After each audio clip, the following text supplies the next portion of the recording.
நேயர்கள் எல்லாருக்கும் வணக்கம். இந்த வீடியோவில் சோபக்கிருது வருடம் மாசி மாதத்துக்கு உண்டான ராசி பலனை தான் நம்ம பார்க்க போகிறோம்.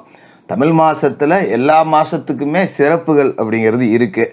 அந்த வகையில் இந்த மாசி மாதத்தோட சிறப்பு அப்படின்னாலே இந்த மாசி மாதத்தை நாம் மாங்கல்ய மாதம் அப்படின்னு சொல்லுவோம். சிவனோட சக்தி இணைந்து ஒரு மிகப்பெரிய ரூபமாக காட்சி கொடுத்த இந்த மாசி மாதம் தான் அப்படிங்கிறதால இந்த மாதத்தில் பெண்கள் தங்களோட தாலி கயிறெல்லாம் மாற்றிப்பாங்க. அப்போ தன்னோட கணவருக்கு தீர்க்க ஆயுள் கிடைக்கும் அப்படிங்கிறது சாஸ்திரங்கள் சொல்லக்கூடிய நம்பிக்கை.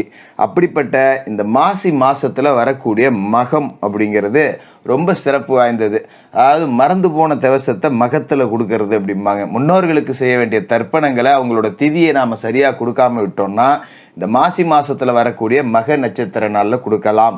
7 ஜென்மத்துக்கு உண்டான புண்ணியம் அப்படிங்கிறது கிடைக்கும். முன்னோர்களோட ஆன்மா சாந்தி அடையும் அப்படிங்கிறது நம்பிக்கை. அப்படிப்பட்ட இந்த மாசி மாதத்துக்கு உண்டான கிரக நிலைகள் அப்படின்னு பார்த்தீங்கன்னா சூரியன் கும்பராசியில் போய் சனி பகவானோட சேர்ந்து உட்கார்ந்துருக்காரு அவரோட வீட்லேயே. செவ்வாய் மகர ராசியில் சனி பகவானோட வீட்டில் இருக்காரு. புதன் கும்பராசியில் இருக்காரு. 19ஆம் தேதி மீனராசிக்கு போய் அங்கே இருக்கக்கூடிய ராகுவோட இணைய போகிறாரு. சுக்கிர பகவான் மாத தொடக்கத்தில் மகரத்தில் இருந்துட்டு 25ஆம் தேதி அன்னைக்கு கும்பராசிக்கு போகிறாரு. சனி பகவான் கும்பராசியில் ஆட்சி பெற்று உட்காந்துருக்காரு. குரு பகவான் மேசத்துலேயும் ராகு மீனத்துலேயும் கேது கன்னிலையும் இருக்காங்க. இந்த கிரக அமைப்பு ராசி மாற்றம் இதெல்லாம் உங்கள் ராசிக்கு உண்டான என்ன பலன் கொடுக்க போகுது அப்படிங்கிறத பார்த்துருவோம். விருச்சிக ராசி நேயர்களே, உங்களுக்கு இந்த மாசி மாதம் எப்படி இருக்குது அப்படின்னு பார்த்தோம்னா மாத தொடக்கத்தில் ராசிக்கு அதிபதி உச்சம்.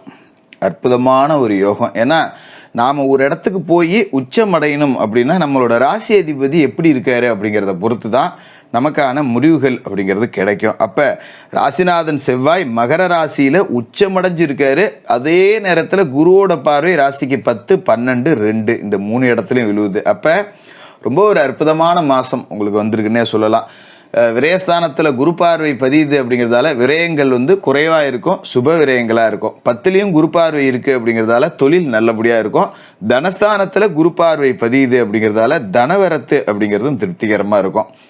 அதுமாரி கேட்ட இடத்துல உதவி அப்படிங்கிறது கிடைக்கும். நண்பர்கள் மிகப்பெரிய அளவில் இந்த மாதத்தில் உங்களுக்கு ஆறுதலாகவும் ஆதரவாகவும் இருப்பாங்க.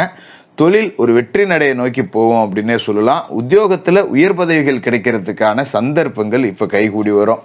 எல்லாத்தை விட முக்கியமான ஒரு விஷயம் என்னன்னா உங்களோட ராசிக்கு அர்த்தாஷ்டம சனி இருக்கு இல்லையா, அர்த்தாஷ்டம சனி உங்களுக்கு உடல் பிணியை கொடுத்துருக்கோம். திடீர்னு நமக்கு என்னமோ ஆயிடுச்சு. ஒரு பக்கம் பார்த்தீங்கன்னா கையெல்லாம் வலிக்குது, காலையில் ஏந்திரிச்சா உடம்பு அடிச்சு போட்டாப்புல இருக்குது, ஏந்திரிச்சு வேலைக்கு போகவே முடியல, எங்கேயாவது யாருக்காவது ஒரு நெஞ்சு வலின்னு கேள்விப்பட்டால் நமக்கு படப்படங்குது, யாருக்காவது ஏதாவது ஒன்று ஆச்சுன்னா நமக்கும் அது மாதிரியே ஆகிடுமோன்னு ஒரு பயமாக இருக்குது. ராத்திரியில் படுத்து தூங்கணுன்னா திடீர்னு ஒரு வேர்த்தா கூட நமக்கு பயமாக இருக்குது. உடனே ஃபோனை எடுத்து ஏதாவது அறிகுறி இருக்கான்னு நம்ம உட்காந்து ஃபோனில் தேடி பார்க்குறோம். இந்த மாதிரி இருந்திருக்கும். இந்த மாதத்தை பொறுத்த வரைக்கும் இந்த சுக பிரச்சனை அப்படிங்கிறது எதுவுமே உங்கள் கிட்டே கூட அண்டாது. நம்ம ஆரோக்கியமாக இருக்கோம், நமக்கு ஒன்றுமே இல்லை, நல்லா தான் இருக்கோம் அப்படிங்கிற ஒரு தெளிவான மனநிலைக்கு நீங்கள் வந்துடுவீங்க. இதுதான் வாழ்க்கையில் ரொம்ப ரொம்ப ரொம்ப முக்கியம். இது கடந்த காலகட்டத்தில் அடிபட்டு போயிருந்தது. நமக்கு ஏதோ ஆயிடுச்சோன்னு நினச்சி பல வேலைகளை நம்ம செய்யாமலே விட்டுட்டோம். திடீர்னு பார்த்தீங்கன்னா உடல் பருமன், ஒரு படிக்கட்டு ஏறினா மூச்சு வாங்குது, இறங்க முடியல, ஏற முடியல, ஒரு கீழே குனிஞ்சு ஒரு பொருளை எடுக்கணுன்னா கூட சங்கடமாக இருக்குது. இப்படி இருந்த நிலைமை இதுக்கு மேலே இந்த மாதத்தில் மாறும். இன்னும் சொல்ல போனால் நமக்கு உடம்பை நம்ம கண்ட்ரோலில் வச்சுக்கணும் அப்படின்னு பல நாளாக நீங்கள் முயற்சியும் செஞ்சுருக்க மாட்டீங்க. இந்த மாதத்துலேருந்து உங்களோட உடல் ஆரோக்கியத்துக்கு அதிக முக்கியத்துவம் கொடுப்பீங்க. சாத்வீக உணவு முறைகளுக்கு மாறுவீங்க. தீய பழக்க வழக்கங்கள் இருந்தால் அதை விட்டுடணும் அப்படின்னு நினச்சிங்கன்னா நிச்சயமாக இந்த மாதத்தில் கிரகங்கள் ஆதரவாக இருக்குது. தீய பழக்க வழக்கங்களையும் விட்டுடலாம், உணவு முறையும் மாற்றிடலாம், உடற்பயிற்சியும் தொடரலாம்.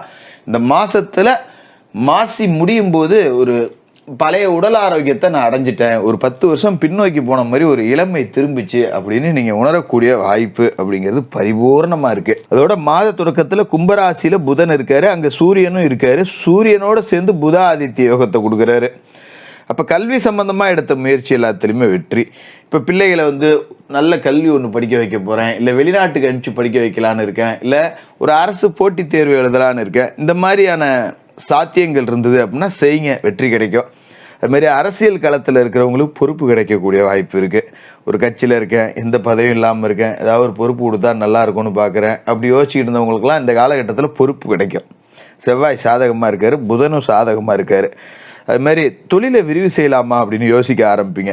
சாதாரணமாக பார்த்தீங்கன்னா ஒரு 10 ரூபா முதலீடு போட்டு பண்ணிக்கிட்டு இருக்கேன், இன்னொரு 10 ரூபாயை இறக்கலாமா, இல்லை ரிஸ்க் எடுக்க பயமாக இருக்குது, இருக்கிறதே வச்சு ஓட்டலாமான்னு கடந்த காலகட்டத்தில் யோசனை இருந்திருக்கும். அந்த யோசனையை தாண்டி இப்போ அதை செயல்படுத்த ஆரம்பிச்சிருவீங்க. இப்போ சாதாரணமாக ஒரு பொட்டி கடை வச்சுருந்தா ஒரு டீ கடை போடுறது, டீ கடை வச்சுருந்தா ஒரு ஹோட்டல் போடுறது, இந்த மாதிரி தான் செய்யக்கூடிய தொழிலே இன்னொரு 10 ரூபாயை இறக்கலாமா அப்படின்னு நினைக்கக்கூடிய வாய்ப்பு, அதை செயல்படுத்தி காட்டக்கூடிய அமைப்பு ரெண்டுமே இந்த மாதத்தில் இருக்குது. இதுமாதிரி வேலை செய்யக்கூடிய இடத்துலையும் பார்த்தீங்கன்னா 10 ரூபா சம்பளம் கூட கிடைக்கக்கூடிய வாய்ப்பு, நிறைய பொறுப்புகள் கிடைக்கும். கூட வேலை செய்கிறவங்களும் உங்களுக்கு நல்ல உதவியாக இருப்பாங்க. லாபாதிபதியும் தொழில்ஸ்தானாதிபதியும் இணைஞ்சிருக்கிற இந்த நேரம் தொழிலில் எதிர்பார்த்ததை விட கூடுதல் வருமானம். அப்போ நான் மாதம் 20,000 சம்பாதிக்கிறேன், 18,000 19,000 செலவாயிடுது, மாத கடைசியில் 1000 ரூபா தான் இருக்குது. சில நேரத்தில் அதுவும் பத்தாமல் கடன் வாங்க வேண்டிய ஒரு சூழல் இருக்குது. ஒரு 10 பத்திரிக்கை வந்துருச்சு வீட்டுக்கு அப்படின்னா மாத சம்பளம் பத்த மாட்டேங்குது. இப்படி இருக்கிற சூழல் தாண்டி நம்ம செலவு போக ஒரு 2 ரூபா மாதத்தில் மிச்சம் பண்ணி வைக்கிறோண்டா அப்படிங்கிற அளவுக்கு 10 ரூபா காசு பணம் கிடைக்கக்கூடிய அமைப்பு அப்படிங்கிறதும் இருக்குது. அதோட மாத தொடக்க நாள்லேயே மகர ராசியில் சுக்கிரன் இருக்கார். 7க்கும் 12க்கும் அதிபதியான அவர் 3வது வீட்டில் இருக்கிற இந்த நேரம் பயணங்களால் பலன் கிடைக்கும். அப்போ அலுவலகத்தில் ஒரு வெளியூருக்கு போயிட்டு வர சொல்கிறாங்க, தாராளமாக அதை ஒரு அலைச்சல் தண்டமாக நம்மள்கிட்ட வேலை சொல்கிறாங்க அப்படின்னு நினைக்காம பயணத்தை போயிட்டு வாங்க. நிறைய விவிஐபிகளோட சந்திப்பு கிடைக்கும். அதன் மூலியமாக 10 ரூபா சம்பாதிக்கக்கூடிய வாய்ப்பு, ஒரு உயரக்கூடிய அமைப்பு, தொழில் ரீதியான பயணங்களில் புது ஒப்பந்தங்கள் இதெல்லாம் கிடைக்கும். அப்போ பயணம்னா ஆளாக பஸ்ஸில் டிக்கெட்டை போட்டு ஏறி உட்காந்துக்கிறது நல்லது. தட்டி விட வேண்டியதில்லை. போகிற இடத்துல 10 ரூபா காசு பணம் நிச்சயமாக இருக்குது. நல்ல தங்குற இடம் கிடைக்கும், நல்ல மனிதர்களோட சந்திப்பு கிடைக்கும், நல்ல நட்பு கிடைக்கும், 10 ரூபா பணமும் சம்பாதிக்கலாம். இதோட மார்ச் மாதம் 2ஆம் தேதி மீனராசிக்கு புதன் போய் நீசமடைகிறாரு. ராசிக்கு அஷ்டம லாபாதிபதி புதன். அஷ்டமாதிபதி நீசமடைகிறது யோகம்தான். இழப்புகளை ஈடு செய்ய வாய்ப்பு கிடைக்கும். கடந்த காலகட்டத்தில் ஏதாவது பொருள் தொலைஞ்சு போயிருந்தால் அது திரும்ப கிடைக்கும். ஏதாவது வழக்கில் தோற்று போயிருந்தீங்கன்னா இப்போ அதில் வெற்றி அடையலாம். காப்பீட்டு நிறுவனத்திலேருந்து ஏதோ 10 ரூபா நஷ்டஈடு வர வேண்டியிருந்ததுன்னா இப்போ முயற்சி செஞ்சால் வரும். இந்த மாதிரியான வாய்ப்புகள் இருக்கும். அதே மாதிரி வண்டி வாகனம் ஏதாவது தொலைஞ்சு போய் கடந்த காலகட்டத்தில் புகார் கொடுத்துருந்தீங்கன்னா இப்போ அது கிடைக்கக்கூடிய வாய்ப்பு அப்படிங்கிறதும் இருக்குது. பல முறை முயற்சி செஞ்சும் நடக்காத காரியங்கள் எல்லாம் இந்த காலகட்டத்தில் நடக்கும். அதுமாரி வீடு மாற்றம், உத்தியோக மாற்றம் பற்றின சிந்தனை அப்படிங்கிறது உங்களுக்கு வந்துக்கிட்டே இருக்கும். சரி, இருக்கிற வீட்டை மாற்றி தான் பார்ப்போம், ஒரு முன்னேற்றம் இல்லையே அப்படின்னு. சில பேர் சொந்த வீடு எங்கடா போய் மாற்றுறதுன்னு நினைப்பாங்க. அவங்களாம் தங்களோட படுக்கையை மாற்றி அமைச்சிங்க, உணவு உண்ணக்கூடிய இடத்த மாற்றி அமைச்சிங்க. இது மாதிரி சின்ன சின்ன மாற்றங்கள் அப்படிங்கிறத செஞ்சுங்க. அதுமாரி மார்ச் 8ஆம் தேதி கும்பராசிக்கு சுக்கிரன் போகிறாரு. ராசிக்கு சப்தம விரையாதிபதியாக இருக்கிற சுக்கிரன் 4வது வீட்டுக்கு போகும்போது பயணங்கள் நிறையா இருக்கும். ஏற்கனவே சொன்ன மாதிரி பயணத்தால் பலன் இருக்கும். சில பேருக்கு புது வண்டி வாகனம் வாங்கக்கூடிய யோகம் இருக்குது. பிரபலங்களோட நட்பால் பெருமை அடையக்கூடிய வாய்ப்பு இருக்குது.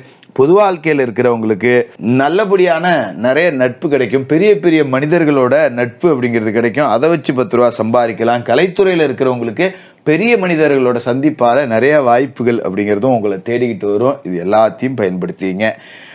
என்ன ஒரு பிரச்சனை அப்படின்னா, மாத தொடக்கத்தில் தொழில்ஸ்தானாதிபதி சூரியன் சுகஸ்தானத்தில் இருக்கக்கூடிய அர்த்தாஷ்டம சனியோட சேர்ந்து கும்பராசியில் இருக்காரு. 2 பேரும் பகை கிரகம். ஆனாலும் ஓரளவுக்கு நன்மைகளையும் கொடுப்பாங்க. கொஞ்சம் உடல் ரீதியான பிரச்சனை அப்படிங்கிறது கடந்த காலகட்டத்தில் இருந்தது. அதை எல்லாத்தையுமே இப்போ சரி பண்ணி கொடுத்துருவாங்க. இடம் பூமி வாங்கக்கூடிய வாய்ப்பு கொடுப்பாங்க. ஆனால் உங்களோட பேச்சில் நிதானம் இருக்கணும். ஏன்னா பகை கிரக கூட்டணி அப்படிங்கிறத மறந்துடக்கூடாது. நம்ம சொல்ல வேண்டிய பேசக்கூடிய ஒவ்வொரு வார்த்தைக்கும் நாம தான் பொறுப்பு அப்படிங்கிறத நடந்துக்கிட்டு வார்த்தையில் நிதானத்தை கடைபிடிச்சிங்கன்னா பெரிய அளவில் வெற்றி பெறக்கூடிய ஒரு மாதமாக இருக்க போகுது. சனிக்கிழமையில காலையில் எழுந்திரிச்சு குளித்து நீராடிட்டு, முடிஞ்சவங்க எண்ணெய் தேய்ச்சி குளித்து நீராடுங்க. விநாயகப் பெருமானை வணங்கிட்டு, அனுமனை வணங்கிட்டு, பெருமாள் வழிபாடு செஞ்சுட்டு, மாலை நேரத்தில் சனி பகவானுக்கு எல் தீபம் ஏற்றி எல் சாதத்தை நைவேத்தியமாக படைச்சி காக்கைக்கு அன்னம் விட்டுட்டு மாற்றுத்திறனாளிகளுக்கு உங்களால் முடிஞ்ச உதவிகளை செய்யுங்க.